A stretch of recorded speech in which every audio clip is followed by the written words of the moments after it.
अलैकुम वरहमतुल्लाहि वबरकातुहू।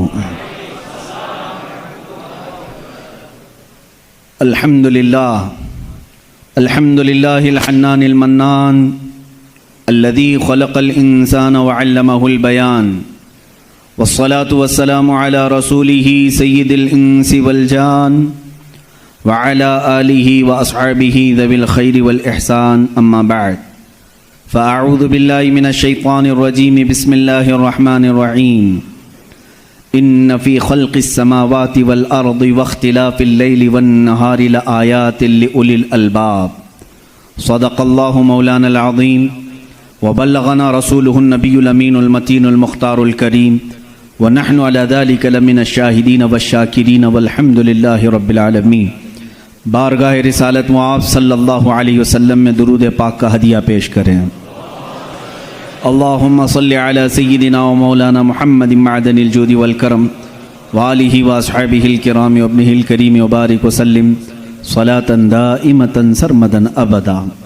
सबसे पहले अल्लाह अज़्ज़ व जल का करोड़ा करोड़ शुक्र व एहसान अदा करते हैं अल्हम्दुलिल्लाह कि उसने अहले बैत अतार, सहाबा कराम, अम्बिया कराम और अपने अपने और उसके रसूल के ज़िक्र जमील के लिए हम जैसों का इंतखाब फरमाया है।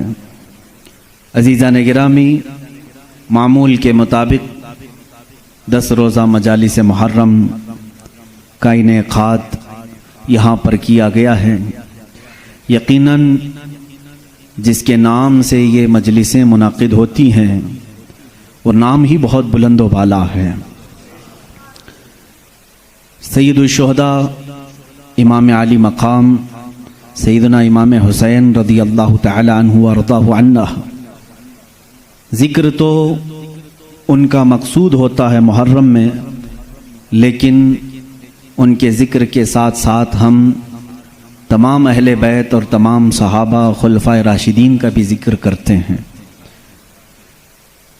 और अल्लाह का ये भी बेपनाह करम व एहसान है कि हम एक बड़ी बंदिश के बाद खुल करके सांस लेने के माहौल में आए हैं। बस अल्लाह की बारगाह में सिर्फ यही दुआ करता हूँ कि मौला दुनिया की दूसरी चीज़ें छिन जाएं मगर तेरे घर के दरवाज़े हम पर बंद ना हों। कदीर व जब्बार खुदा, ये बड़ी आजमाइश है हमारे लिए। हम अपने घरों में वो सुकून महसूस नहीं करते जो इसके दरबार में सर झुकाकर सुकून महसूस करते हैं। आज ये पहली मजलिस है, पहली महफिल है और सबसे भी मैं गुजारिश करूंगा कि शुक्र इलाही बजा लाओ। अल्लाह रब्बुल इज़्ज़त का करम व एहसान है कि आज के इस माहौल में अब भी बहुत सारे लोग बाहर निकलने पर पाबंद हैं, मुक़य्यद हैं, बाहर निकलने से वो आजिज़ हैं। उसके बावजूद आप तमामी हज़रात ज़िक्र शुहदा करबला में जमा हैं और हाजिर आए हैं। अल्लाह ताला इस नेमत को हम सब के साथ बरकरार रखे। आज मैं सिर्फ ये बात अर्ज़ करना चाहूँगा कि हम जिसके बंदे हैं उसको पहचानने के लिए क्या उसने कुछ निशानियां भी रखी हैं। अल्लाह की निशानियां मैं खुल करके आम अंदाज से ये बात करूंगा। आप मुसलमान घर में पैदा हुए, आपके बाप दादाओं ने, आपके माहौल ने आपको बताया कि तुम्हारा पैदा करने वाला अल्लाह है।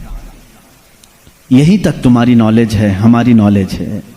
इसलिए कि ये भी बड़ा करम व एहसान है कि हमें सोचो विचार करके अल्लाह तक पहुंचने की इस तरह के माहौल की ज़रूरत नहीं आई। बरसों से हम उन्हीं घरों में पैदा हो रहे हैं जहां अल्लाह का ही नाम लिया जा रहा है। लेकिन मैं सारे इंसानों के लिए खिताब कर रहा हूं। इस रुए ज़मीन पर रहने वाला, चाहे वो यहूदी हो, ईसाई हो, हिंदू हो, सिख हो, जो भी हो, मैं सबसे आज ये बात कहना चाहूँगा। दुनिया का एक फार्मूला है कि बग़ैर किसी के बनाए कोई चीज़ नहीं बनती। खुद से कोई चीज नहीं बनती, तो यकीनन हमें भी किसी ने बनाया ही तो है। हम छोटी सी छोटी चीज को देखते हैं, उनको कोई बनाता है, खुद से कोई चीज नहीं बनती। साइंस के स्टूडेंट्स भी होंगे हमारे साथ, और जो साइंस को पढ़ते हैं उनकी जो थ्योरियां हैं साइंसदानों की, वो क्या कहते हैं, कायनात कैसे वजूद में आ गई। वो मुल्हिद होंगे जो कहते हैं, बेदीन लोग होंगे जिनका कोई दीन ही नहीं, जो कहते हैं कि अचानक दुनिया बन गई और अचानक ही खत्म हो जाएगी। ऐसा कैसे होगा? ऐसा कैसे होगा? अचानक दुनिया बन गई और अचानक खत्म हो गई, कोई नहीं है इसके आगे पीछे। मेरे अजीजों, जो गौर व फिक्र करने वाले साइंसदान हैं वो भी अब इस नतीजे पर पहुंचे हैं कि दुनिया में एक बहुत बड़ा धमाका हुआ था कई अरब साल पहले, कई लाख साल पहले, उनके एतबार से, उनके इल्म के एतबार से, जिसको ये बिग बैंग कहते हैं। बिग बैंग क्या चीज है? तो साइंसदान ये कहते हैं कि कई सालों तक इस रुए जमीन पर सिर्फ समंदर था, और समंदर में भी जो गैस होती थी वो सब हाइड्रोजन, और सिर्फ 99% हाइड्रोजन और 1% सिर्फ ऑक्सीजन का यहां पर वजूद था, जिसकी वजह से कोई दूसरा जिंदा रह नहीं सकता था। यह साइंसदानों की तहकीक है। उसके बाद फिर उन्होंने ये कहा कि एक धमाका हुआ और समंदर से, पानी से हर चीज बनती चली गई, पानी से बनती चली गई। ये 21वीं सदी में बात की जा रही है, ये बात 21वीं सदी में की जा रही है। और साइंस के वजूद की तारीख में अगर आप जाएंगे तो ज्यादा से ज्यादा कि 400 साल पहले तक की तारीख होगी। 16वीं सदी में, 17वीं सदी में, 17वीं सेंचुरी में साइंस की कुछ न कुछ चीजें इजाद होने लगी, जिसको आज हम साइंस कह रहे हैं। और कुरान में मौला फरमाता है, वजअलना मिनल माइ कुल्ल शैइन हय्यिन, हमने हर चीज को पानी से बनाया है। ये रब ताला फरमा रहा है, उसका कुरान अजीम गवाही दे रहा है। कुरान किस जमाने में उतरा वो भी आपके जहन में होना चाहिए। किस जमाने में कुरान आया है ये भी आपके जहन में अच्छी तरह से फिट होना चाहिए, ताकि अब साइंस की तहकीकात और उस जमाने को मैच करके देख सकें आप। कुरान उस जमाने में आया है जहां यूरोप में लोग जानवरों के साथ रहते थे। अमेरिका का तो इंकशाफ भी नहीं हुआ था, अमेरिका नाम का कोई मुल्क है ये पता भी नहीं था लोगों को। जितनी दुनिया थी इसमें सबसे ज्यादा तहजीब वाला मुल्क, तमद्दुन वाला मुल्क ईरान था, अरब थे, रोम थे, बाकी सब तो बिछड़े हुए लोग थे। रोम, ईरान और अरब को उस जमाने में तहजीब वाला कहा जाता था। उनकी तहजीब का आलम यह था कि जब मेरे आका सल्लल्लाहु ताला अलैहि वसल्लम मदीना तैयबा में तशरीफ लाए, ये बहुत बड़े तहजीब वालों की बात मैं कर रहा हूँ, यानी बहुत नॉलेज रखने वालों की बात कर रहा हूँ। इतना नॉलेज था कि जब मेरे आका मदीने में तशरीफ लाए तो सिर्फ 6 लोगों को लिखना आता था। ये बड़े तमद्दुन वाले लोग थे, बड़े नॉलेज वाले लोग थे। उस जमाने का इल्म यहां तक पहुंचा हुआ था।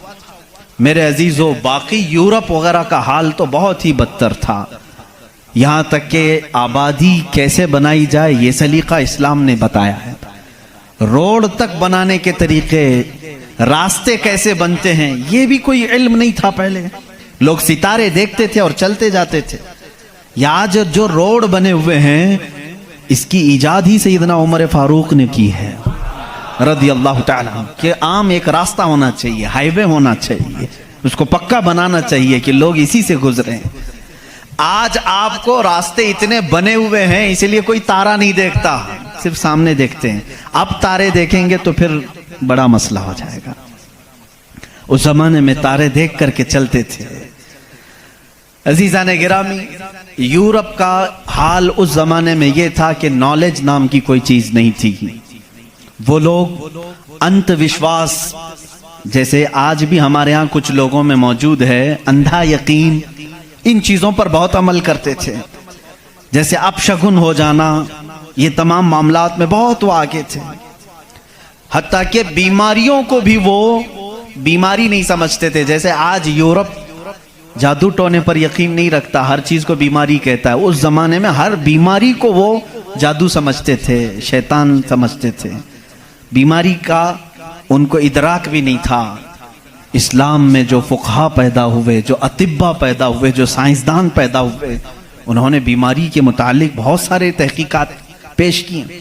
सिर्फ ये बात मैं अर्ज करना चाहूंगा कि कुरान उस जमाने में नाजिल हुआ है जब इल्म का वजूद ज्यादा नहीं था लोगों के पास, इतना कि कोई इक्का दुक्का लिखना जानता था। और किस पर नाजिल हुआ ये भी आपके जहन में होना चाहिए। दो चीजें दिमाग में रखें, उसके बाद फिर मैं कुरान की आयतें पढ़ता हूं। एक, माहौल ऐसा है, साइंस का वजूद नहीं, इल्म का वजूद नहीं, इल्म नाम की चीज ही नहीं थी लोगों के पास। और जिस पर नाजिल हुआ वो ऐसा रसूल है जो किसी का शागिर्द भी नहीं, कोई उस्ताद नहीं, मुहम्मदुर रसूलुल्लाह सल्लल्लाहु तआला अलैहि वसल्लम। उन पर कुरान नाजिल हुआ, ऐसे माहौल में नाजिल हुआ जब कोई इल्म जानने वाला नहीं था। और जिस पर नाजिल हुआ वो किसी यूनिवर्सिटी से पढ़ा, किसी कॉलेज से पढ़ा, किसी मदरसे से पढ़ा हुआ रसूल नहीं। उस रसूल का मुअल्लिम और उस्ताद सिर्फ खालिक कायनात है। जिब्राइल अलैहिस्सलातु तस्लीम का भी सिर्फ इतना काम रहा है, जो रब ने हुक्म दिया उतना ही पहुंचा दिया।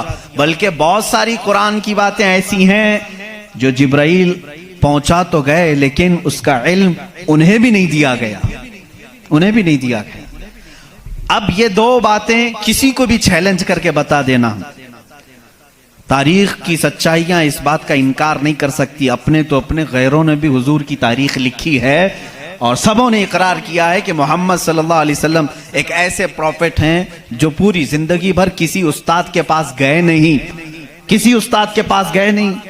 और ये भी हिकमत है मेरे मौला की, इसीलिए हम उस रसूल को अन्नबीयुल उम्मी कहते हैं।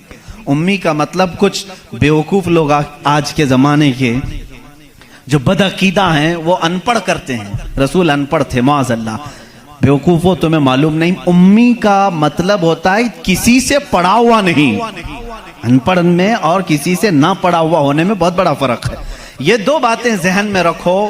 कुरान किस माहौल में नाजिल हुआ और जिस पर नाजिल हुआ वो किसी का शागिर्द नहीं। अब इसकी बातें जब हम बयान करते हैं, साइंसदानों की आंखें फटी की फटी रह जाती हैं। वो कुरान बयान कर रहा है, इन्न फी खल्क़िस समावाति वल अर्दि लआयातिन लिउलिल अलबाब, बेशक ये जमीन की पैदाइश में, आसमानों की पैदाइश में बड़ी मेरी निशानियां हैं। अल्लाह फरमा रहा है, रात को हम जाइल करते हैं, उसी से दिन निकालते हैं। कुरान ये कह रहा है, वजअलना मिनस समाई, आसमान से अल्लाह तबारक व तआला ने, वजअलना समा सक़फ़न महफूज़ा, कुरान कहता है हमने आसमान को एक महफूज छत बनाया है। कुरान ये कह रहा है आसमान और जमीन मिले हुए थे, हमने दोनों को फाड़ करके अलग कर दिया और दोनों के मुंह खोल दिया। ये कुरान उस जमाने में कह रहा है। इल्म फलकियात जिसको एस्ट्रोनॉमी कहते हैं, इल्म अर्दियात जिसको जियो फिजिक कहा जाता है, जमीन के मामलात, आसमान के मामलात जानने वाला उस जमाने में कोई नहीं। उस वक्त कुरान कह रहा है आसमान और जमीन मिले हुए थे, हम दोनों को फाड़ दिए, हमने उन दोनों को फाड़ दिया और दोनों के मुंह को खोल दिया।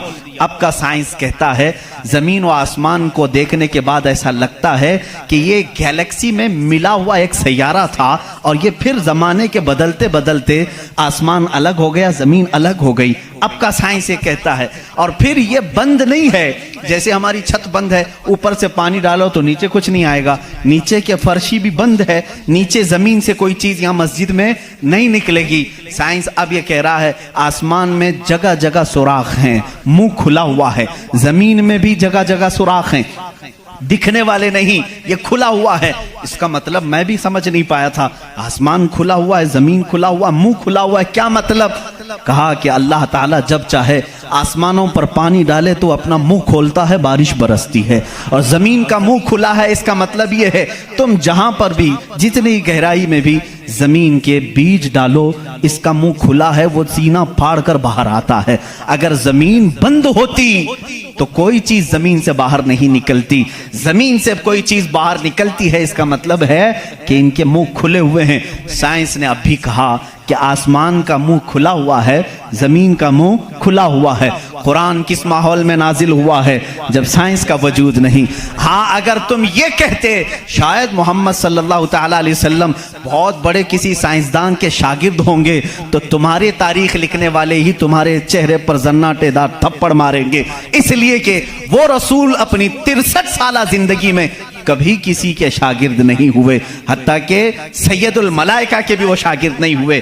कुरान यही कह रहा है, जमीन की पैदाइश में, आसमान की पैदाइश में मेरी निशानियां हैं। अजीजा ने गिरामी, अब मैं वो निशानियां गिनाऊं, बहुत तवील वक्त दरकार है। कभी आपने महसूस किया कि आसमान अल्लाह की निशानी है? अल्लाह की निशानी है। देखिए, यहां सबसे बड़ी बात, कुरान में कई जगहों पर यह बात आई है, अफला तदब्बरून, अफला यतदब्बरून, अफला ताकिलून, अफला ततफक्करून। इसका मतलब होता है, क्यों तुम गौर फिक्र नहीं करते, क्यों तुम सोचते नहीं, क्यों तुम तहकीक नहीं करते, रिसर्च नहीं करते? रब ताला बार बार ये फरमा रहा है। ये किसके लिए है? मैं उन लोगों के लिए कहता हूं जो एक खुदा को छोड़कर करोड़ों के सामने झुक रहे हैं। मैं उनसे कहता हूं, तुम सोचते क्यों नहीं? कौन है तुम्हें पैदा किया है? कौन है जो तुम्हें बनाया है? कुरान दावत दे रहा है उनको सोचने की। मेरा यकीन ये कहता है, जो भी इंसान इस कायनात में है, अल्लाह ने उसे इतनी अक्ल जरूर अता की है कि अगर वो सोचने पर आ जाए तो अपने रब तक जरूर पहुंचेगा। अगर वो गौर फिक्र करने पर आ जाए तो झूठे खुदाओं को छोड़ देगा। एक सहाबी हैं, हुजूर सल्लल्लाहु ताला अलैहि वसल्लम पर ईमान लाने के बाद वो कहते हैं, हुजूर अय्याम जिहालत में हमारे से 2 ऐसे मामलात हुए, एक वाकया याद करता हूं तो रोना आता है, और एक वाकया याद करता हूं तो हंसी आती है। जिहालत में हम कुछ ऐसे काम करते थे इस्लाम लाने से पहले कि कुछ, एक वाकया ऐसा है कि हम रो पड़ते हैं याद आती है तो, और एक वाकया ऐसा है कि वो याद आती है तो हंस पड़ते हैं। हुजूर ने पूछा, वो दोनों क्या है? उन्होंने कहा, जिहालत में जब हमारे घर बेटी पैदा होती तो हम उसका गला मरोड़ कर दफन कर देते थे। हमने अपने हाथों से कई बच्चियों को दफन किया, वो जब भी याद आता है तो रो पड़ते हैं, रोना आता है। हंसी किस बात पर आती है? वो कहते हैं, हम जब सफर पर निकलते थे तो हमारे जो खुदा होते थे उनको आटे का बना लेते थे हम, वैसे तो मिट्टी का बनाते हैं और फिर पानी में डुबोते हैं। उनकी ज़ुर्रियत आज भी मौजूद है। अरब वालों में अगर मैं बयान करूं कि हाथों से खुदा बनाए जाते हैं तो उन्हें यकीन नहीं आता। हिंदुस्तान वालों को बहुत जल्दी यकीन आएगा। तो वो सहाबी कहते हैं, हम आटे के बनाते थे। उनके जो खुदा होते थे वो आटे के बनाते थे, क्योंकि मिट्टी का, पत्थर का उठाकर लेकर जाने में बोझल होता था, वजन होता था। इतने बड़े खुदा को कहां लेकर के घूमते रहे। वो साहबी कहते हैं, हम आटे का बना कर ले जाते। फिर हंसी किस बात पर आती है? कहते हैं, अगर सफर में ज्यादा भूख लगती, कभी उसका हाथ तोड़ के खा लेते थे, कभी उसका पेट काट के खा लेते थे, क्योंकि आटे ही का था। आज भी लोग करते हैं, शक्कर का बनाते हैं। बहरहाल, तो वो सहाबी कहते हैं, मुझे अय्याम जहालत की ये बातें याद आती हैं तो मैं हंस पड़ता हूँ। खैर, मैं और तफसील में नहीं जाऊंगा। अजीजा ने गिरामी, गौर व फिक्र करने की जिसके अंदर आदत होगी, वो अंधविश्वास, सिर्फ फैले हुए बेयकीनी पर ईमान नहीं लाएगा। आज भी बहुत सारे ऐसे न्यूट्रल किस्म के लोग हैं जो मुसलमान नहीं हैं, मैं जानता हूं उनको। वो खुद आइडल वर्शिपर्स नहीं हैं, वो खुद इस बात का इनकार करते हैं कि अपने हाथों से बनाई हुई चीज की इबादत कैसे की जाए। हम उस पावर को मानते हैं जो हमारी आंखों में नहीं आता मगर हम सबको देख रहा है। ऐसे लोग भी हैं। हाँ, अगर कोई इस तरह का मुआहिद है, वो अल्लाह की वहदानियत को तस्लीम करता है, तो उसके हिदायत की भी उम्मीद है। मैं ये कह रहा था, आसमानों और जमीनों में अल्लाह ने फरमाया मेरी निशानियां हैं। गौर व फिक्र करना चाहिए। निशानी कैसे? पूरी दुनिया के बहुत तरक्की याफ्ता साइंस से मेरा ये चैलेंज है, मेरी ये बात का ये चैलेंज है। बहुत तुमने तरक्की की, लेकिन एक ऐसी छत बना करके दिखाओ जिसका कोई पिल्लर ना हो। हवा में छत कायम करके दिखाओ, और वो भी इतनी मोटी होनी चाहिए, इतनी मोटी कि जिसके बारे में हुजूर अकरम सल्लल्लाहु अलैहि वसल्लम ने फरमाया कि उसकी मोटाई 500 साल अगर कोई घोड़ा दौड़े तो तय ना हो पाए। वो आसमान की मोटाई। मैं उतनी मोटाई की बात नहीं करता हूं, 1 किलोमीटर चौड़ी ही कोई बना करके दिखा दें। साइंस हमारा बहुत तरक्की कर चुका है, नहीं बना सकोगी। लेकिन कायनात की इस पूरी जमीन पर अल्लाह रब्बुल इज्जत ने एक छत हमारे सरों पर रखी है, और सबको मालूम है वो छत कैसी है, बगैर पिल्लर वाली। कहीं उसको सुतून देखा आपने? अल्लाहुल्लज़ी रफ़अस समावाति बिगैरि अमदिन तरौनहा। कुरान कहता है वो अल्लाह ही है जिसने बगैर सुतून के आसमानों को बनाया, और तुम भी उसको देख रहे हो। कुरान चैलेंज कर रहा है, तुम भी उसे देख रहे हो। और हैरत की बात यह है, हमारे पिल्लर वाली छत के बारे में तो यकीन होगा अब ये गिरेगी नहीं, लेकिन अगर ये तड़कने लगे, कहीं से आवाजें आने लगे, हम भाग करके कौन सी छत के नीचे जाते हैं? पिल्लर वाली छत से हमको खौफ लगता है आजकल गिर ना जाए, और पनाह लेने के लिए उस छत के नीचे जाते हैं जिसका कोई पिल्लर ही नहीं। अल्लाह की निशानियां हैं इसमें। अल्लाह रब्बुल इज्जत फरमाता है तुम देख रहे हो इन आसमानों को हमने कैसे कायम किया है। अब इसकी तहकीकात जो एस्ट्रोनॉमी पढ़े हुए हैं वो जानते होंगे। इल्म फलकियात उसको कहते हैं, आसमानों का इल्म। ये भी अभी सबको पूरा हासिल नहीं हो सका। जो हमारी नजरों में नजर आ रहा है ये तो धुआं है, बादल है। आसमान तक पहुंचने के लिए पता नहीं कितना सफर। और इसमें अल्लाह रब्बुल इज्जत ने सितारों के एक ऐसे झुरमुट को रखा है। आसमान कितना चौड़ा है, कितना लंबा है, गेस कर सकते हैं हम? कभी गेस करेंगे आप? मैं सिर्फ एक हिसाब बताता हूं। उस आसमान में अल्लाह ताला फरमाता है कुल्लुन फी फलकिन यस्बहून। सूरज, चांद, जितने भी गैलेक्सी के स्टार्स हैं, तारे हैं, ये सब आसमान में तैर रहे हैं। अल्लाह फरमा रहा है, सूरह यासीन की आयत है, ये सब आसमान में तैर रहे हैं, लटक रहे हैं। अच्छा, जिस पर लटक रहे हैं जाहिर सी बात है वो बड़ा होना चाहिए। अब वो कितना बड़ा होगा?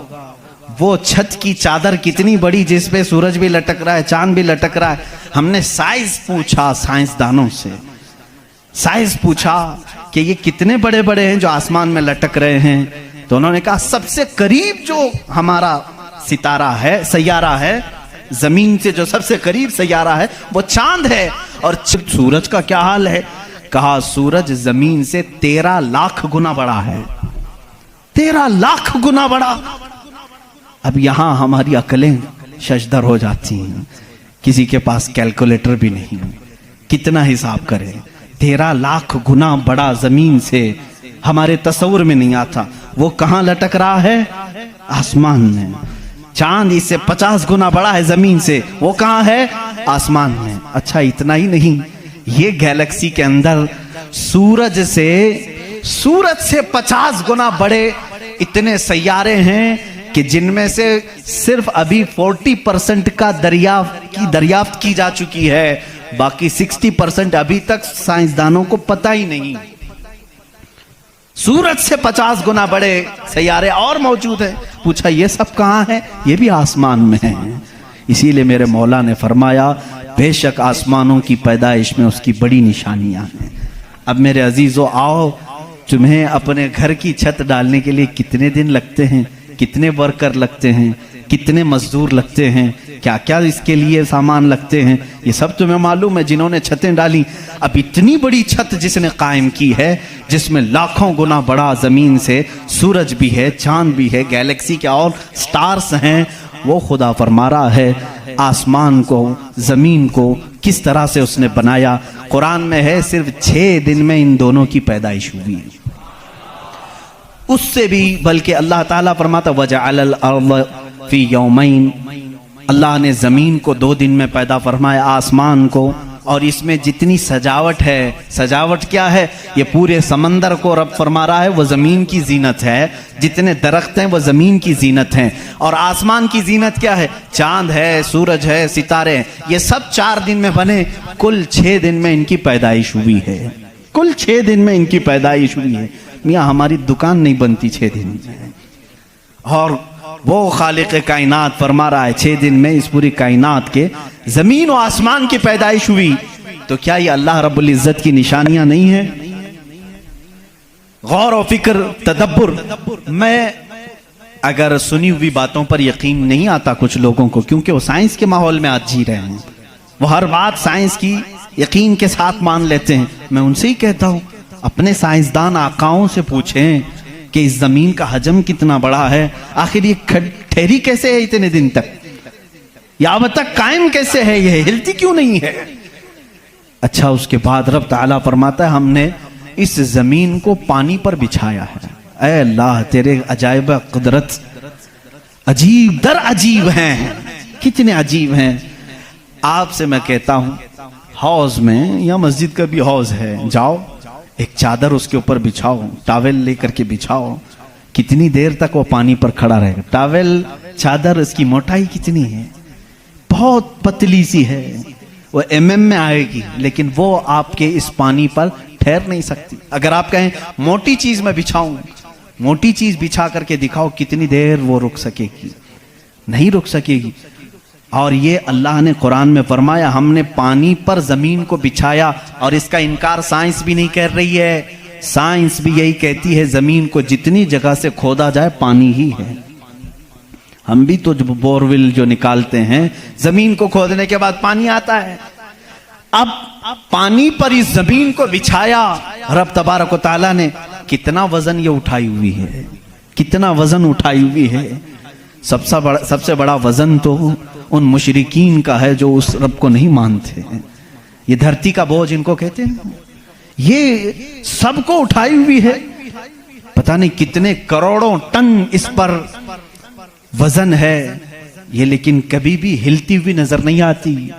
लेकिन उसको भी कुरान में अल्लाह फरमा रहा है हमने इस जमीन को हिलने से रोकने के लिए जगह जगह पर पहाड़ों को मेख बनाकर गाड़ दिया। वल जिबाल औतादा, और पहाड़ों को हमने मेख बनाकर गाड़ दिया है। अब इसकी तहकीक इस जमाने में, मैंने अपने पढ़ने के जमाने में इसकी एक तहकीक अपने उस्ताद के पास पढ़ी थी। सफ़ा मरवा के बारे में इख्तिलाफ चल रहा था। सऊदी यहूदी हुकूमत ने सफ़ा मरवा को पूरी तौर पर ख़त्म करने की नापाक कोशिश की और अलग से उन्होंने मसआ बनाया सही करने का। तो इख्तिलाफ उलमा में था कि इन्होंने ज़्यादा चौड़ा कर दिया। उसी ज़माने में ये तहकीक हुई पहाड़ जो है इसका वजूद ज़मीन पर कैसा होता है। इन सऊदियों ने कहा पहाड़ ऐसा ऊपर शेप में ऐसा होता है, ट्रायंगल होता है, ऊपर से कोना होता है, नीचे चौड़ा होता है। इन सऊदियों ने कहा नीचे भी ये जड़ें छोड़ता है, फैलता हुआ जाता है, जैसे दरख्त ऊपर होता है और नीचे उसकी जड़ें फैली हुई होती हैं। तो इन्होंने कहा नीचे भी वो पहाड़ का हिस्सा है, इसलिए हमने बाजू में भी रास्ता बनाया ताकि सफ़ा मरवा की सही अगर हो रही है तो वो पहाड़ों के बीच में ही हो रही है। मेरे उस्ताद गिरामी मिस्र के हैं, उन्होंने पूरी इस पर तहकीक के साथ किताब लिखी, चैलेंज किया, कहा पहाड़ों को अगर खोद करके देखो हमारा यकीन ये कहता है। उन्होंने बहुत सारे दलाइल से साबित किया पहाड़ ऊपर से जो इस तरह के शेप का होता है, ट्रायंगल ऊपर से, नीचे वो जड़ें नहीं छोड़ता बल्कि अंदर जाते जाते और बारीक हो जाता है, अंदर बारीक होते होते होते बहुत पतला होकर नीचे तक जाता है। मैंने पूछा नीचे कितनी अंदर तक है? उन्होंने कहा जो पहाड़ तुम्हें ऊपर दिख रहे हैं ये पहाड़ का 1% है, बाकी 99% पूरा नीचे होता है। ये पहाड़ों की ऊंचाई, ये पहाड़ों की जो ऊंचाई है ये 1% है, 99% पूरा नीचे होता है। हैरत में पड़ गए, इतना नीचे पहाड़ है। कहा यही तो बात है, क्या तुम दीवार में जब मेख ठोकते हो तो ऊपर कितना दिखता है और अंदर कितना रहता है?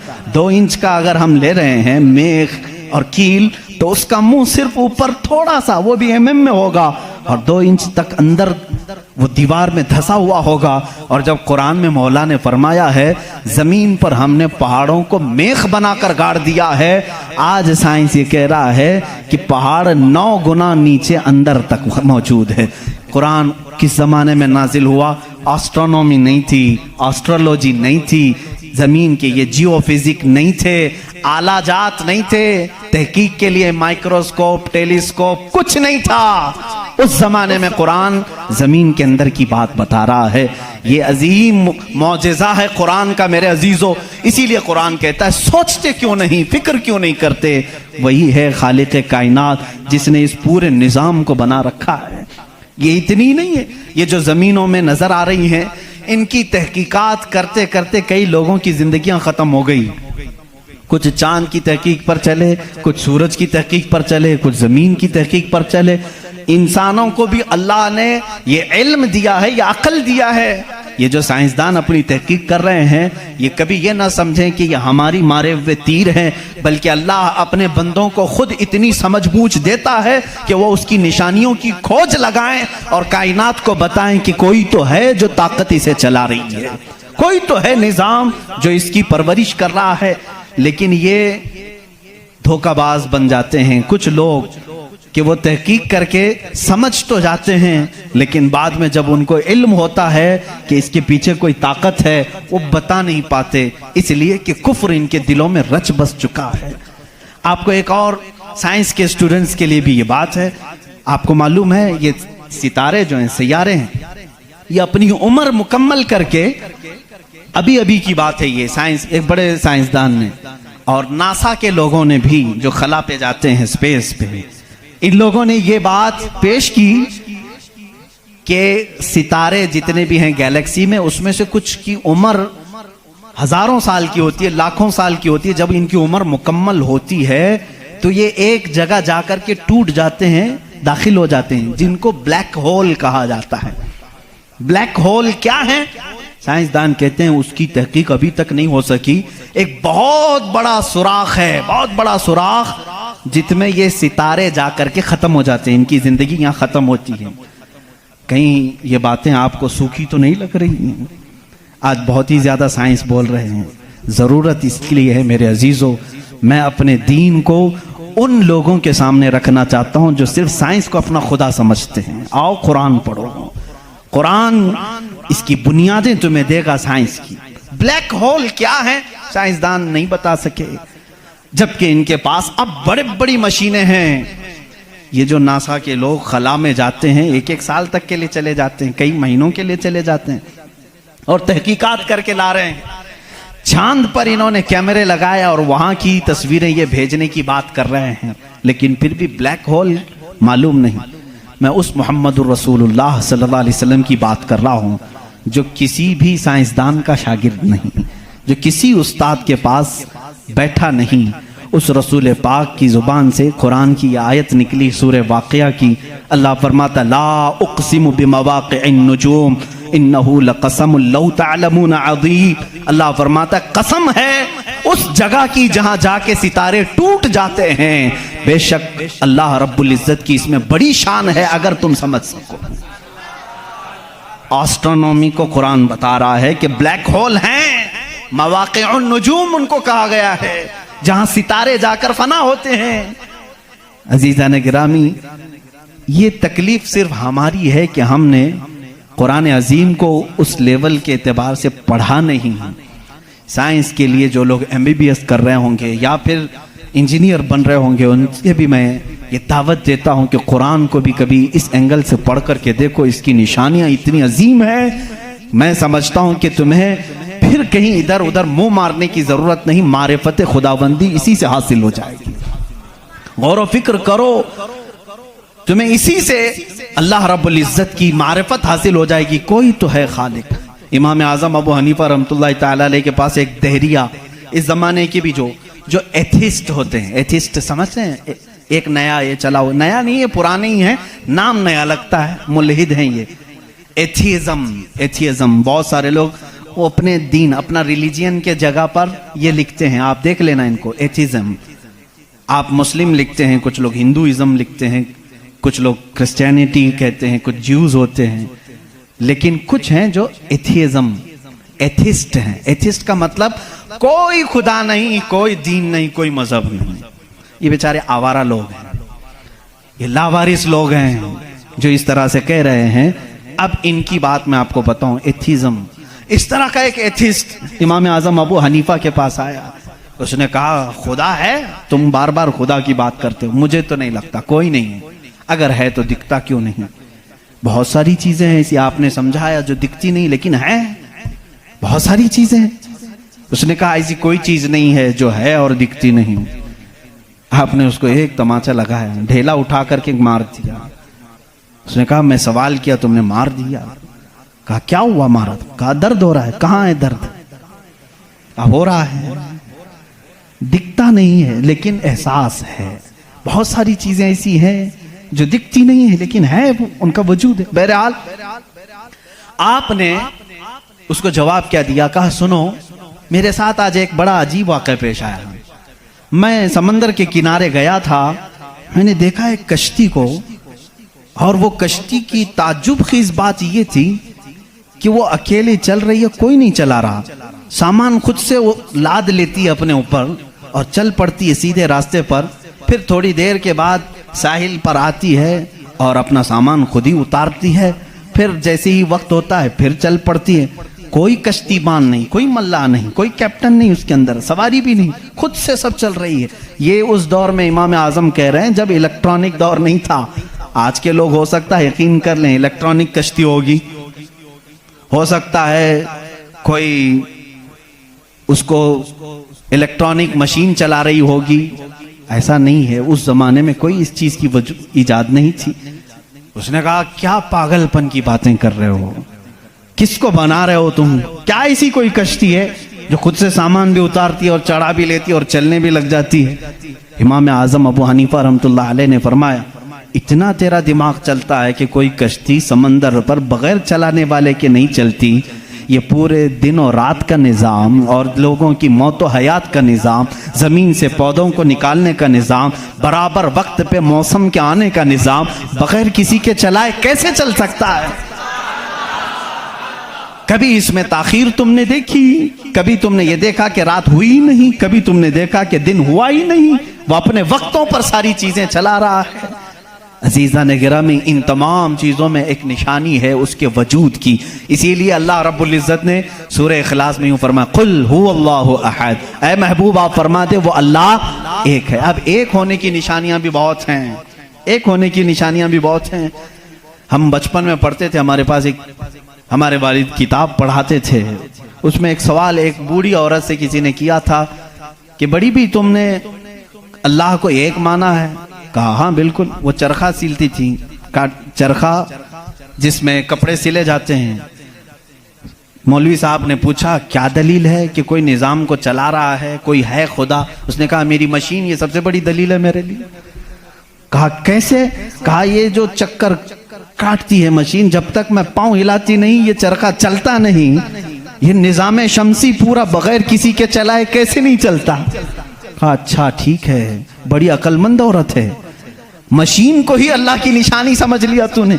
उस औरत से उन्होंने दूसरा सवाल किया, अच्छा चलो ठीक है कोई तो है चलाने वाला, ये क्यों कहती हो कि वो एक ही है? कहा चलो ठीक है उसकी भी निशानी मेरी ही मशीन है, उसकी निशानी भी मेरी ये मशीन है। कहा कैसे? कहा चलो मैं इधर से चलाती हूँ तू उधर से चला, बैठ जा मेरे सामने, मैं इधर से चलाती हूँ तू उधर से चला, फिर देखते हैं कपड़े की हालत क्या होती है। कपड़ा जो है हो सकता है लेडीज की बजाय जेंट्स का हो जाए, जेंट्स की बजाय लेडीज का हो जाए, कुछ का कुछ बन जाए। क्यों? उन्होंने कहा बात तो सही है। उस बूढ़ी औरत ने कहा मैंने अपने चरखे से ही ये दीन सीखा कि अगर कायनात में एक के बजाय दूसरा होता तो झगड़े हो जाते। एक खुदा कहता मैं बारिश बरसाऊंगा, दूसरा कहता नहीं नहीं मैं धूप डालूंगा, तीसरा कहता नहीं मैं ठंडी लाऊंगा। इनके झगड़ों में फिर कायनात का निजाम दरहम बरहम हो जाता।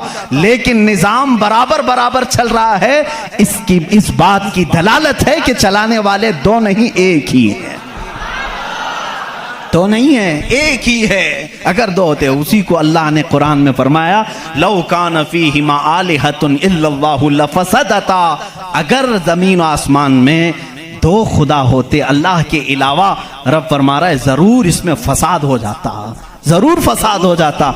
इसलिए कि एक जो अकल से हमारे दरमियान हमने देखा है जो चला सकता है वो दो लोग नहीं चलाते हैं, दो लोगों की जहनियत अलग हो जाती। अब इसको फलसफे में आएंगे जिसको फिलॉसफी कहते हैं, ये भी एक इल्म है।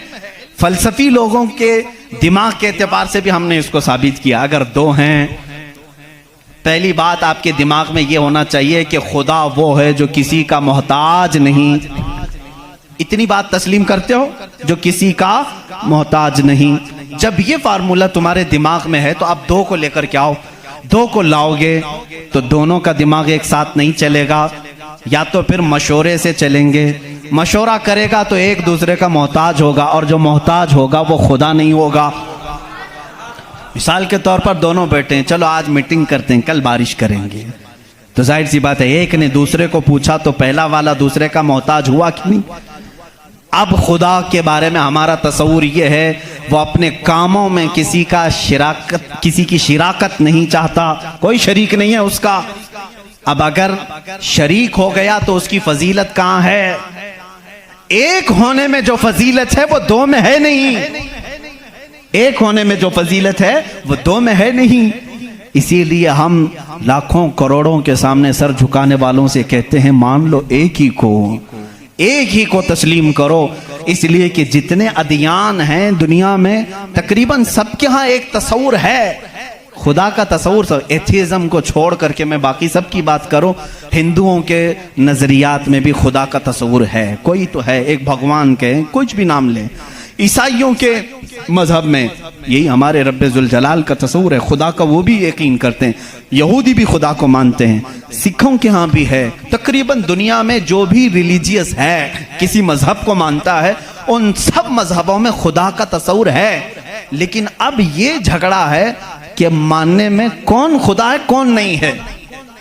यहां तक तो सब मुत्तफिक हैं, है कोई तो है, लेकिन यहां आकर के चूक जाते हैं कि किसको मानना चाहिए किसको नहीं।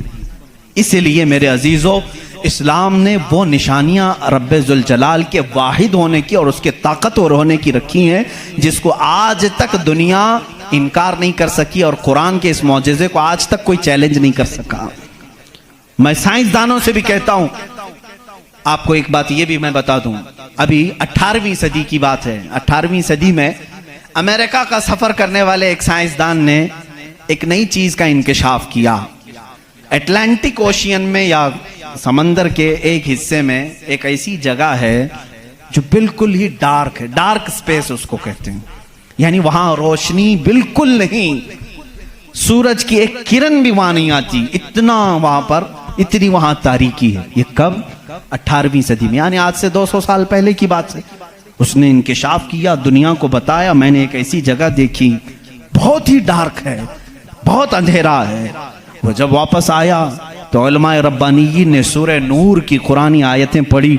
अल्लाह फरमाता है कि इज़ा अखरज यदहु लम यकद यराह व मन लम यजअलिल्लाहु लहू नूरन फमा लहू मिन नूर।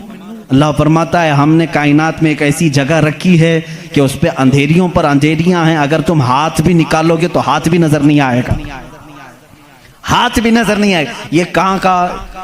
ये इल्मुल बहर जिसको कहते हैं, समंदरों का इल्म रखने वाला, जो पूरी जिंदगी समंदरों की खोज में लगा दिया, वो ला करके बताया। उसने सोचा मैं बहुत बड़ा तीर मारा हूं, लेकिन जब बताया कुरान पढ़ने वालों ने कि ये तो कुरान में है, अल्लाह फरमा रहा है एक डार्क स्पेस है कायनात में जहां तुम हाथ भी निकालोगे तो नहीं नजर आएगा, इतना डार्क है।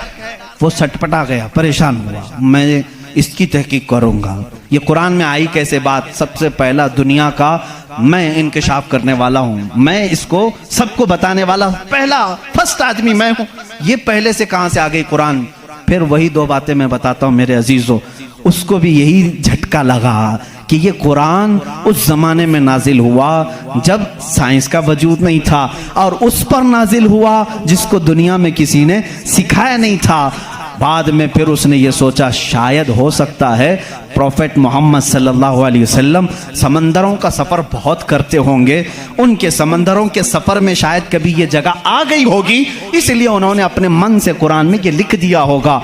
उसने ये नतीजा निकाला, लेकिन दूसरे ही दिन उसे फिर बड़ा झटका ये लगा कि जब सीरत मुस्तफ़ा पढ़ा उसने, अल्लाह अकबर, हुजूर की 63 साला जिंदगी में आपने एक मर्तबा भी समंदर का सफ़र किया ही नहीं।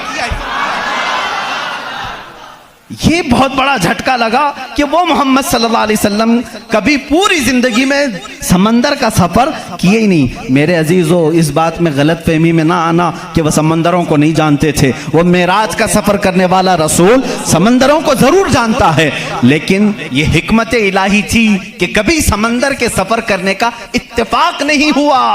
अब उसे झटके पर झटका ये लगा जो कभी समंदर को गया ही नहीं, वो अगर अटलांटिक ओशियन में मौजूद डार्क स्पेस को बताता है तो जरूर वो अपने पेट से नहीं बता रहा है, वही उसको बताया होगा जिसने डार्क स्पेस बनाया है। यही अल्लाह रब्बुल इज्जत के वहदानियत की निशानियां हैं, उसके वजूद की निशानियां हैं। कुरान पढ़ो, इसमें बहुत सारी चीजें जिन्होंने ये इंकिशाफ किया कि कुछ समंदरों में ऐसे अल्लाह रब्बुल इज्जत ने बनाया है, वो भी आपको मिल जाएंगे। दो समंदर मिलते हैं और दोनों का रंग अलग है, एक समंदर नीला है, एक समंदर पीला है, दोनों का टेस्ट भी अलग है, इधर का मीठा इधर का खारा नमकीन है, लेकिन वो बहुत दूर तक मिलते हुए जाते हैं। लेकिन इसका पानी उसमें नहीं आता, उसका पानी इसमें नहीं आता। क्यों नहीं आता? अल्लाह फरमाता मरजल बहरैनी यल्तक़ियान, मरजल बहरैनी यल्तक़ियान बैनहुमा बरज़ख़ुन ला यबग़ियान फ़बिअय्यि आलाइ रब्बिकुमा तुकज़्ज़िबान। उस रब्बे ज़ुल जलाल ने फरमाया, हमने दो समंदरों को बहाया है। देखने वालों को ऐसा लगता है कि ये मिल गए हैं, लेकिन हमने उसमें न दिखने वाली एक ऐसी दीवार बनाई है कि इसका पानी उसमें नहीं मिलता, उसका पानी इसमें नहीं मिलता। ये भी कौन से रसूल की जुबान से अल्लाह ताला बता रहा है लोगों को, जो रसूल कभी समंदर का सफर किया ही नहीं। उस रसूल की जुबान से अल्लाह ने दो समंदरों के मिलने की बात की। साइंसदानों, अब तो तुम्हें मानना ही चाहिए कि कुरान रसूल का अपना बयान किया हुआ कलाम नहीं है, उसी का ये कलाम है जिसने समंदरों को इस तरह पैदा किया। कायनात में बहुत सारी चीजें हैं मेरे अजीजों। कुरान अल्लाह रब्बुल इज्जत का ये कलाम इतनी ही नहीं, ये तो बड़ी बड़ी निशानियां मैंने कहा। अगर इसकी मारिफत, इसकी खोज में लग जाओगे तो जिंदगी तमाम हो जाएगी। मैं तो कहता हूँ अल्लाह ने एक बात ये भी फरमाई है तुम्हारे लिए, वफ़ी अनफुसिकुम अफला तुबसिरून। अल्लाह फरमा रहा है तुम इधर उधर निशानियां ढूंढ रहे हो, हमने तुम्हारी जात में अपनी निशानियां रखी हैं, तुम नहीं देखते? तुम्हारी जात में हमारी निशानियां हैं, तुम नहीं देखते? इतनी निशानियां हैं, इसके लिए आपको कई उलूम पढ़ने की जरूरत है। जाहिर सी बात है, इंसान के एक एक पार्ट पर जो रिसर्च करता है वो अपने वक्त का एक बड़ा डॉक्टर बनता है। खाली सिर्फ दिल पर जिसने रिसर्च किया वो कार्डियोलॉजी है, जो सिर्फ किडनी पर रिसर्च किया वो नेफ्रोलॉजी है, और जो सिर्फ रगों को देखा है वो न्यूरोलॉजी है। पार्ट पार्ट पर इन्होंने पूरी जिंदगियां खत्म की। पूरे इंसान को पढ़ा किसने? आज कौन पढ़ा है? इसीलिए इमाम आजम अबू हनीफा रहमतुल्लाह अलैह ने फरमाया, मन आरफ नफ्सहू फ़क़द आरफ रब्बह। जिसने सिर्फ अपनी जात को पहचान लिया वो अपने रब को पहचान लेगा। तुम्हारे जिस्म में जिस तरह की चीजें अल्लाह ने बनाई, डॉक्टर से जाकर के पूछो कि हमारे जिस्म के अंदर का जो निज़ाम है, एक बार जो नस कट गई 1000 डॉक्टर मिलकर के वो नस नहीं कायम कर पाते। ये रगों का सिलसिला ऐसा है। और फरमाया गया, बल्कि तहकीकात बताती हैं, हमारे जिस्म के अंदर मौजूद ये नसों को, रगों को निकाल करके अगर बिछा दिया जाए कई 1000 किलोमीटर लंबी हो जाएंगी, कई 1000 किलोमीटर लंबी हो जाएंगी। ये नसों का इतना लंबा सफर हो जाएगा। इतना सारा मवाद अल्लाह ने तुम्हारे जिस्म में रखा। और रब ताला ये फरमाता है, मफाही में आयात में बयान कर रहा हूं, कभी आपने सोचा हमने जुबान से जो जो चीजें खाई, अल्लाहु अकबर। मैं एक बड़े मुहक्किक के हवाले से कहता हूँ, रोटी को उन्होंने कहा तुम्हारी रोटी, तुम्हारे खाने अल्लाह की निशानियां है। मैंने पूछा रोटी भी निशानी है अल्लाह की? कहा हाँ। तुम एक रोटी को कहाँ कहाँ से हासिल करते हो? अनाज खेत से लिया, फसल जब आई उसको कुटाया, पिसाया, आटा बनाया, फिर घर में लाया, गूंदने के लिए दिया, आटा गूंदा गया, रोटियां बेली गई, तवे पर रखी गई, बन गई। कितनी मंजिलों से गुजरी, खेत से आई, पिसाई में गई, गुंदाई में गई, पकाई में गई, अब उसके बाद रेडी होकर तुम्हारे बर्तन में आई। इसके बाद तुमने क्या किया? अब तक सब तुम्हारा इख्तियार चल रहा है, तुम अपनी मर्जी से कर रहे हो। गेहूं का लाना है, जौ का लाना है, जवार का लाना है, किसका लाना है, तुम्हारी मर्जी। आटे से कितना गूंदना है, नरम गूंदना है, मोटा गूंदना है, तुम्हारी मर्जी। रोटी मोटी पकानी है, पतली पकानी है, तुम्हारी मर्जी। रोटी पक जाने के बाद 4 टुकड़े करने, 5 टुकड़े, 2 टुकड़े, तुम्हारी मर्जी। सब तुम्हारी मर्जी है। इसके बाद तुम चबा करके खा गए, उस रोटी को चबाकर खा गए, निगल गए। ये रोटी जब हलक से उतर गई, अब तुम्हारी मर्जी नहीं है। उस एक ही रोटी से गोश्त भी बनता है, उसी एक रोटी से खून भी बनता है, उसी एक रोटी से मनी भी बनती है, उसी एक रोटी से पीप भी बनता है, उसी एक रोटी से कफ और बलगम भी बनता है। उसी एक रोटी से सब चीजें बन जाने के बाद हमारे फुजलात भी निकलते हैं। मैं नहीं समझ पाया। मेरे अजीजों, मुझे बताओ, एक रोटी लो, उसके एक टुकड़े से तुम गोश्त बना के दिखाओ, दूसरे टुकड़े से तुम खून बना के दिखाओ, तीसरे टुकड़े से तुम पीप बना के दिखाओ, चौथे टुकड़े से तुम बलगम बना के दिखाओ। नहीं कर सकोगे, इसलिए कि सिर्फ गूंदने पकने तक तुम्हारी मर्जी चलती है। हलक से नीचे उतर जाने के बाद खुदाए कदीर और जब्बार का निजाम चलता है। तुम्हारे रिस्क में उसकी निशानियां हैं। कौन है जो बनाता है हमारे जिस्म के अंदर इस रोटी से हमारे जिस्म का हिस्सा?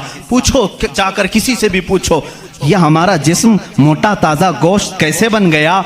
ये खाने अच्छे खाओगे, इससे बन गया। हमने कहा हम खाने काजू बादाम भी खा रहे हैं तो भी गोश्त बन रहा है, रोटी खा रहे हैं तो भी गोश्त बन रहा है, चावल खा रहे हैं तो भी गोश्त बन रहा है। और खून ऐसा लिक्विड है कि बाजार में मिलता नहीं, किसी इंसान का ही लेना पड़ता है। इसको कौन बनाया है? कहा इसको भी रोटी से ही बनाया है, काजू बादाम से ही बनाया है, फलों से ही बनाया है। हम पूरी दुनिया की ग़िज़ाएं लाकर चक्की में पीस करके भी खून का एक कतरा नहीं पैदा कर सके, लेकिन वो रब्बे ज़ुल जलाल हमारे लुक़मे के नीचे जाते ही निज़ाम को शुरू फरमा दिया है। कैसा वो निज़ाम है, कैसा वो निज़ाम है। ऐ मेरे अजीज़ों, इसीलिए मेरा मौला फरमाता है फी अनफुसिकुम अफला तुबसिरून, तुम्हारी ज़ात में मेरी निशानियां हैं, क्यों तुम नहीं देखते, क्यों तुम नहीं देखते? आपको अगर मैं ज़ातियात, नफ्सियात, तबईयात, ये जो उलूम हैं, इस पर गुफ्तगू करूं तो एक बड़ा अलग टॉपिक हो जाएगा। अल्लाह ताला ने इस निज़ाम को कैसे बैलेंस रखा है जानते हैं आप? कभी आपको मालूम है, हमारे कानों में एक अलाइनमेंट होता है, जैसे व्हील अलाइनमेंट करते हैं, हमारे दोनों कानों के बीच में एक कतरा छोटा सा अल्लाह ने रखा है। ये बैलेंस को बरकरार रखता है। जो सनकी होते हैं, जिनको कहते हैं पागल हो गया, झोले खाता रहता है, ये कौन लोग हैं जानते हैं आप? जिनको कभी कभार फीड्स आ जाती है, चलते चलते आड़े टेढ़े हो जाते हैं, ये कौन है? जिनका सिर्फ वो कानों के बीच का एक कतरा भी हिल गया, तुम्हारा बैलेंस बिगड़ जाएगा। तुम खड़े कैसे होते हो? 2 पैरों पर सीधे खड़े रहते हो, जब तक चाहो खड़े रहो, चलना चाहो तो सीधे चलते हो। अगर वो बैलेंस चूक गया, जैसे कार व्हील अलाइनमेंट छूटने से इधर उधर जाने लगेगी, तुम्हारे पैर लड़खड़ाने शुरू हो जाएंगे। इस एक हल्के कतरे से अल्लाह ने तुम्हारे पूरे वजूद को रखा है। तुम्हें टेढ़ा करने के लिए सिर्फ उस कतरे को जुम्बिश देने की जरूरत है, सिर्फ जुम्बिश देने की जरूरत है। मैंने साइंस की एक तहकीक पढ़ी, अल्लाह अकबर, हैरत होती है। उन्होंने ये तहकीक करके बताया, ये जो तुम्हारी पलकें झपकती हैं, खुलती भी हैं, झपकती भी हैं, जानते हैं आप ये कितनी हल्की हैं और किसी को एहसास भी नहीं होता कब झपकी कब खुली, किसी को एहसास नहीं होता। कहा इसके अंदर कौन सी ताकत है? क्या रबर है, मैग्नेट है, कैसे ये कैसे होती है? इसको एक साइंसदान ने कहा कि अगर किसी की पलक झपकना छूट जाए, नहीं झपक सकती, तो उसको बिल्डोजर से खींच के भी बंद नहीं कर सकोगे, इतनी ताकत लगा करके भी उसे बंद नहीं कर सकोगे। ऐसा फ्लेक्सिबल है, ऐसा रबर है। और अगर बंद हो गई तो खोल भी नहीं सकोगे, पूरी ताकत लगा के टूट के फट जाएगा ये पलक, खुलेगी नहीं, नहीं खुलेगी। झपक गई तो वही रह गई, खुली तो बंद नहीं होगी। पूरी दूसरी कोई भी अल्टरनेट ताकत से अगर तुम चाहो इसको बंद करना या खोलना, नहीं कर सकोगे। उन्होंने कहा बस हमारे इन पलकों में अल्लाह ताला ने एक हल्का सा रबर रखा है जो फ्लेक्सिबल है और बगैर तुम्हारे चाहे भी ये हिलती है, बंद होती है। और कहा कि अगर इन पलकों में ये झपकने और खुलने का मादा ये ख़त्म हो जाए, ये रबर, ये फ्लेक्सिबिलिटी ख़त्म हो जाए, तो वो इंसान पागल हो सकता है, बल्कि आंख न बंद होने की वजह से वो मर भी सकता है। वफ़ी अनफुसिकुम अफला तुबसिरून। हम इन तमाम नेमतों को समझ नहीं पाते, बल्कि दिन में हजारों बार झपकते हैं, खोलते हैं, एहसास नहीं है इस नेमत का। अगर ये बंद होना खत्म हो जाए या बंद हो गई, खुल ना सके, तो क्या कर ले जाओगे? कुछ नहीं कर सकोगे। बल्कि मेरे अजीजों, तुम्हारे जिस्म पर मौजूद ये रोंगटे, ये बाल भी अल्लाह की अलामत हैं, निशानियां हैं। जानते हो, बाल सब एक ही तरह के हैं, लेकिन अभी 2 ही दिन कबल मैं पढ़ रहा था, जहन क्या है जाता नहीं इन चीजों की तरफ, क्योंकि मामूल पे चल रहे होते हैं। एक साहब ने मुझसे सवाल किया कि हजरत, बाल जो है हमारी आंखों पे भी हैं, पलकों में, और ऊपर भौं पे आईब्रो भी हैं, और बाल सर पे भी हैं और दीगर जगहों पर हैं। सर के बाल और दीगर जगहों के बाल बढ़ते हैं, ये बाल बढ़ते क्यों नहीं? बाल सेम है, बाल सेम है, ये बढ़ते नहीं, और ये बढ़ते ही रहते हैं, इनको जितना काटो बढ़ते ही रहते हैं। ऐसा क्या है? अल्लाह अकबर। उस दिन मुझे हैरत हुई, मैंने कभी इस चीज पर तवज्जो नहीं की, कभी नहीं सोचा। हो सकता है आपका जहन न गया हो। पढ़ने पर एक मुहक्किक ने यह भी लिखा है, देखने में ये सारे बाल एक तरह से हैं, इन बालों में सारी चीजें एक ही तरह की हैं, देखने में ये काले हैं तो वो भी काले हैं, कुव्वत भी इनकी सेम है, लेकिन अल्लाह रब्बुल इज्जत ने उन बालों में बढ़ने का खून रखा है, इन बालों में बढ़ने वाला खून आता तक नहीं है, आता तक नहीं। अजीजान गिरामी, उसकी ये निशानियां हैं बहुत सारी, इसकी तहकीकात फिर किसी मौके पर मैं अर्ज करूं। और पेट के अंदर मौजूद चीजें जो अपना निजाम खुद ब खुद चला रही हैं, नहीं चला सकोगे, नहीं चला सकोगे। दिल जितनी मर्तबा ये धड़कता है, इसके अंदर जो प्रेशर है, कहा गया है ये जो खून को दबा करके जिस्म में फैलाता है, इसके मुतालिक साइंस ये कहता है इतना प्रेशर है कि दुनिया में किसी फव्वारे पे, किसी फाउंटेन में इतना प्रेशर नहीं होगा जितना दिल में प्रेशर है। और ये इतनी तेजी से एक बार पंप करता है कि खून पूरे जिस्म में नाखून तक आ जाता है। एक बार के पंप पर, एक बार इस तरह दिल ने दबाया खून को बार, तो खून नाखून तक पहुंचता है, इतना प्रेशर उसके अंदर है। अमेरिका की एक लेबोरेटरी में एक पाकिस्तानी आलिम दीन गए थे, कार्डियोलॉजी थे वो डॉक्टर, वो एक आलिम को लेकर के गए, और कार्डियोलॉजी नहीं, रेडियोलॉजी भी गालिबन कुछ है, जिसमें आवाजें सुनने का आला होता है, एक मशीन होती है जिस्म के अंदर हरकत करने वाली हर आवाज को उसमें सुना जा सकता है। पलक आप झपकते हैं, आप सांस लेते हैं, तो इसकी आवाज कैसी होती है। तो उन्होंने कहा आज चलिए लेबोरेटरी में मैं आपको बताता हूं कि दिल की आवाज, हम तो यहाँ हाथ रखते हैं तो धक धक धक की आवाज आती। तो उन्होंने कहा हम आपको इससे सुनाते हैं। एयरफोन लगाए गए, बड़ी बड़ी मशीनें थी, हल्की सी भी वहां पर हवा भी आती तो उसकी जोर आवाज आती है। वो एक लैब है। ये आलिम दीन कहते हैं मैंने सुना दिल की आवाज। मैंने पूछा उस डॉक्टर से कि आपके हाँ हर आवाज का नाम लिखा गया है, दिल जो आवाज करता है इसका क्या नाम है आपके यहाँ? कहते हैं दिल जो है लप लप लप लप ये आवाज करता है, साइंस में ये लिखा गया है। और मुस्कुरा है, कहा थोड़ी सी खता हो गई, बल्कि दिल कहता है रब रब रब रब। हर इंसान का दिल जो धड़कने की आवाज आती है मशीनों से उन्होंने खुद सुना। हाँ हो सकता है कुछ तोतले लोग होते हैं रा को ला कह जाते हैं, हो सकता है तुम्हें लप लप लप सुनाई दिया हो, मगर मेरा ईमान ये कहता है हर दिल रब रब रब ही कहता है। जो उसको धड़कन दिया है, अगर वो दिल उसे याद ना करे। अजीज़ा ने गिरामी, कायनात की बहुत सारी चीज़ें उसकी निशानियां हैं, समंदरों में उसकी निशानियां हैं। आपको मालूम है समंदरों का इल्मुल बहर जिनको मालूम है, जो गौते लगाते हैं, वो कहते हैं ज़मीन पर जितनी मखलूक़ात है इसके 10 गुना ज़्यादा मखलूक़ात समंदरों में मौजूद है। समंदरों में यहाँ जितने कीड़े देख रहे हो, कितने मकोड़े देख रहे हो, यहाँ जितने किस्म की मखलूक़ात आप देख रहे हैं, इसके 10 गुना ज़्यादा मखलूक़ात समंदरों के अंदर है। कौन है जो उनके रिस्क का इंतज़ाम करता है? कौन है इनकी परवरिश पर? समंदरों का इल्म अलग है। कहते हैं हम अंदर जाते हैं तो उसके अंदर इतनी चीज़ें कि हर बार नई चीज़ें दिखती हैं। और उन्होंने कहा कि कई लाख किस्म की मछलियां गिन ली गईं, लेकिन हर बार गोता लगाते हैं तो फिर नए रंग की मछली नजर आती है। इनको रंग देता कौन है उसके अंदर? अजीज़ा ने गिरामी, समंदरों के इल्म में लोगों ने कहा इसकी गहराइयों में क्या क्या मौजूद है। कुछ बातें तो अकल तस्लीम करती हैं, जैसे आपको मैंने कहा समंदर में मछलियां हैं, अंदर पेड़ पौधे भी हैं, आप सब तस्लीम करेंगे, होते होंगे, मखलूक़ात हैं, हाँ होते होंगे, सब होते होंगे। लेकिन एक कुरान के फरामीन तफासिर में यह कहा गया है समंदर के अंदर आग भी है। आप कहां से तस्लीम करोगे? समंदर के अंदर आग है, कैसे तस्लीम करोगे?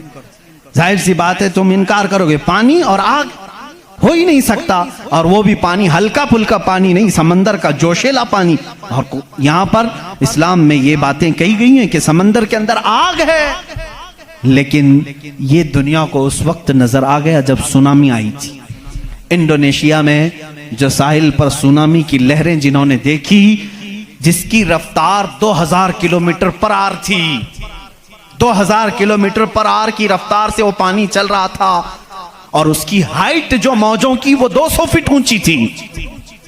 200 फीट ऊंची लहरें 1000 किलोमीटर पर आर की रफ्तार से जब जा रही थी, तो मुशाहिदा करने वालों ने कहा जब वो लहरें चलती थी तो पीछे आग के शोले निकलते थे, समंदर में आग के शोले निकलते थे।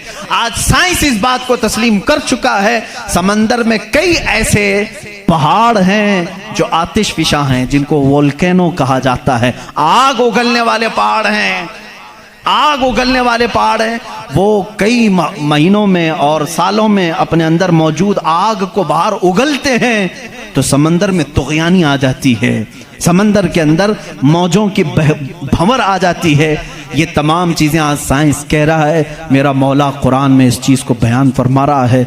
जबकि फिर मैं आपको बता रहा हूँ, कुरान उस माहौल में उतरा जब साइंस नहीं था, और उस रसूल पर उतरा जो समंदरों का सफ़र नहीं किया था। अल्लाह तबारक व तआला ने पहाड़ों के इल्म के मुतालिक कुरान में बयान फरमाया, सितारों के इल्म के मुतालिक, समंदरों के इल्म के मुतालिक, ज़मीन का ये जियोफिज़िक हो, एस्ट्रोनॉमी हो, सितारों का एस्ट्रोलॉजी हो, इल्मुल फलकियात हो, उसके बाद नबातात, ये पेड़ पौधों के इल्म के लिए भी कुरान मौजूद है। अल्लाह रब्बुल इज़्ज़त इनके मुतालिक भी फरमा रहा है, इनके जोड़ बनाए गए। आज दुनिया ये कह रही है कि एक पेड़ को दूसरे पेड़ से लगाते हैं तो फल अच्छे आते हैं, फल अच्छे आते हैं। ये हदीस पाक में मिलता है। मदीने तैयबा में कलमी करते थे सहाबा उस वक्त खजूरों की। अजीज़ा ने गिरामी, पेड़ पौधों की जब तहकीकात होती हैं तो अब इस पर भी साइंस हैरान है कि हमने फूलों को देखा, ये फूल जब खिलते हैं तो इसमें अचानक आकर के पेंट कौन कर जाता है, ये रंग कौन डालता है। हमने दरख्तों को हरा ही देखा है, हरे ही होते हैं, लेकिन जब फूल निकलते हैं तो ये रंग आता कहां से है। उसकी तहकीक करते करते डालियों को लोगों ने चीर दिया, पत्तों को फाड़ दिया, लेकिन फूल का रंग पूरे दरख्त में कहीं नहीं पाया, कहीं नहीं पाया। इन पौधों को और इन फूलों को कौन रंग देता है। बल्कि हद तो यह है मेरे अजीजों, उसकी सबसे बड़ी चीज ये निशानियों में से ये भी है कि पेड़ पौधों को तुम लहलहाते हुए आज देखते हो, इनकी पैदाइश पर क्या तुमने गौर व फिक्र नहीं किया? ये कैसे पैदा होते हैं, कैसे निकलते हैं? अल्लाह अकबर। इनको तुमने ज़मीन के अंदर बो दिया था, मिट्टी डाल दी थी और उस पर पानी डालकर बराबर कर दिया था, लेवल कर दिया था, और अचानक दूसरे दिन तीसरे दिन जाकर देखते हो वो ज़मीन का सीना चीर कर बाहर आया हुआ है। इतना ही नहीं, वो छोटा सा कोंपल निकला हुआ पौधा बाहर आता है। अब वो कितनी चीज़ों को फेस करता है, हवाओं का भी मुकाबला कर रहा है, तूफान भी आ रहे हैं, लेकिन वो पौधा वहीं लगा ही लगा है। छोटे पौधे को बड़ी से बड़े तूफान हिला के नहीं कर सके। कौन है वो हल्के पौधे की हिफाजत कर रहा है। बड़ी बड़ी हवाओं से, वो बड़ी बड़ी ताकतों को उड़ा ले जाने वाली हवाएं आती हैं, लेकिन हल्के पौधे की हिफाजत हो रही होती है। वो फसलें लाने तक कौन है उनकी हिफाजत करता है। कुरान में 20वें पारे की शुरू की आयतें पढ़ोगे, आपका यकीन ताज़ा हो जाएगा।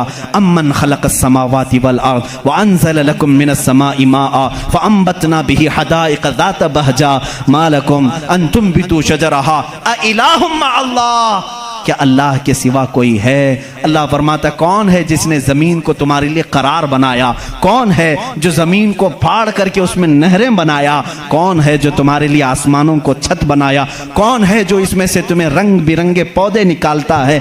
क्या अल्लाह के सिवा कोई है? अ इलाहुम मअल्लाह। इस तरह की 5 आयतें जिसमें सवाल है, अ इलाहुम मअल्लाह, क्या अल्लाह के सिवा कोई है?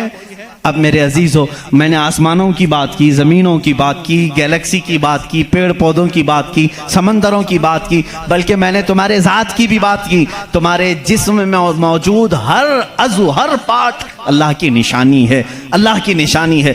तुम में से कोई भी एक अज़ू दूसरा डुप्लीकेट बना नहीं सकता। बनेगा तो साफ नज़र भी आएगा। आँख चाहे तो बकरे की लगा लो, लेकिन दिखाई कुछ भी नहीं देगा। इस आँख के अंदर जो चीज़ मौजूद है वो दूसरा इसकी कॉपी कर नहीं सकता। रोबोट तो बहुत बना लिए, लेकिन जीने वाला, फीलिंग रखने वाला इंसान दूसरा तख्लीक नहीं किया जा सका। बल्कि वो कुरान में अल्लाह चैलेंज कर रहा है, तुम तो इंसानों के अभी ये कह रहे हैं कि जनीन बनाए जा रहे हैं, यानी हम डुप्लीकेट इंसान बनाने की कोशिश कर रहे हैं। यहूदी इस पर रिसर्च कर रहे हैं, लेकिन मौला तो फरमा रहा है कि ये एक मक्खी भी बना नहीं सकेंगे। 17वें पारे का आखिरी सफ़ा है जिसमें रब तबारक व तआला फरमाता है कि लन यख्लुकू ज़ुबाबन वला विज्तमऊ लह, ये सारे के सारे मिलकर के एक मक्खी नहीं बना सकेंगे। दअफ़त तालिबु वल मतलूब, ये कितने ही कमज़ोर किस्म के लोग हैं जो दूसरी तख्लीक की बात कर रहे हैं। इसीलिए मेरे अजीज़ हो, जब कोई बना नहीं सकता, इसीलिए इस्लाम ने कहा अपने हाथों से भी कोई जिस्म न बनाओ, इसलिए कि तुम खुदा बनने की कोशिश कर रहे हो। बनाना किसी के जिस्म को सिर्फ काम है, अल्लाह का काम है। अपने हाथों से कोई चीज़ तामीर, यानी शक्ल और सूरत वाली कोई भी चीज़ ना बनाओ जो अल्लाह की तख्लीक है। ऐसी चीज़ें जिसमें जान है, जो चलती फिरती हैं, इन चीज़ों को बनाने के लिए मना इस्लाम ने इसीलिए किया कि तुम कुदरत की तशबीह चाहते हो, अल्लाह रब्बुल इज़्ज़त की बराबरी करना चाहते हो, तुमसे ये मुमकिन भी नहीं हो सकेगा। देखते हो आज हमारे यहाँ नाटक है, हमारे यहाँ लोगों का अंधविश्वास हम देख रहे हैं। बेवकूफ़ी की हद हो गई, हद हो गई आज भी कि लोग अपने हाथों से जिसको बनाए। मैं आपको बनाऊं, खुदा कौन है, तुम्हारा यकीन क्या होना चाहिए और दुनिया क्या चाहती है, मैं सबको खुलेआम मैसेज दे रहा हूँ, सबके लिए।